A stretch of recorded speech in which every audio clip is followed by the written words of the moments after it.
"Get out of here, you disgusting little beggar." The slap came before Ryan could even understand what was happening. His face turned to the side. For a few seconds, the entire room went silent. Then people started laughing. Ryan stood there barefoot, wearing a shirt with two holes in it and pants that were far too big for him. His hair was messy, his face was tired, and the smell of sweat from days of hard labor followed him wherever he went. A man stepped closer and pushed him. "Look at you, your clothes are falling apart. You don't even have shoes. Why would a place like this let someone like you inside?" Ryan lowered his eyes. "Please, I just need a little help." "Help?" The man laughed. "Go beg somewhere else." Someone in the crowd shouted, "Throw him out." More people laughed. Ryan looked around. Nobody was helping him, not one person. He quietly picked up the small bag that had fallen from his hand and walked outside. The moment the door closed behind him, Ryan sat on the sidewalk. He touched his cheek where he had been slapped. Then he looked at his empty hands. He had never felt so small. But what nobody knew was that Ryan wasn't a beggar. He was a 20-year-old university student who worked 3 jobs just to stay in school. He cleaned offices before sunrise, he washed dishes at night, between classes he carried heavy boxes for a grocery store, he lived in a tiny room where the ceiling leaked whenever it rained.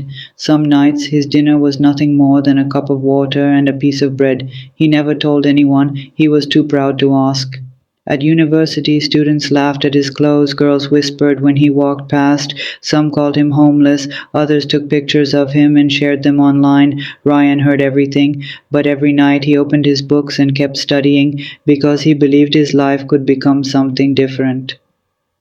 One professor noticed his work. He discovered that Ryan had an incredible talent for computer programming.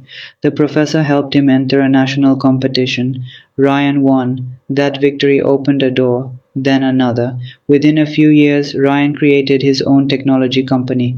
The boy who once couldn't afford shoes was suddenly worth millions, but he never forgot that slap. 5 years later, Ryan returned to the same building. This time, expensive cars waited outside. He walked through the doors wearing a simple black suit. The same man who had slapped him years earlier was standing there. He recognized Ryan immediately. His face turned pale. "Ryan." Ryan looked at him calmly. The man lowered his head. "I was wrong. I'm sorry." Ryan stayed silent for a moment. Then he said, "I was poor that day. I was dirty. I had torn clothes. I had no shoes." He looked directly into the man's eyes. "But none of that gave you the right to treat me like I wasn't human." The man couldn't answer. Ryan walked away. He didn't need revenge. His life had already answered every insult, and that day Ryan understood something he would never forget. People may laugh at your poverty, they may judge your clothes, they may even make you feel worthless, but your current situation is not your final destination. Sometimes the person everyone looks down on today is the person everyone will respect tomorrow.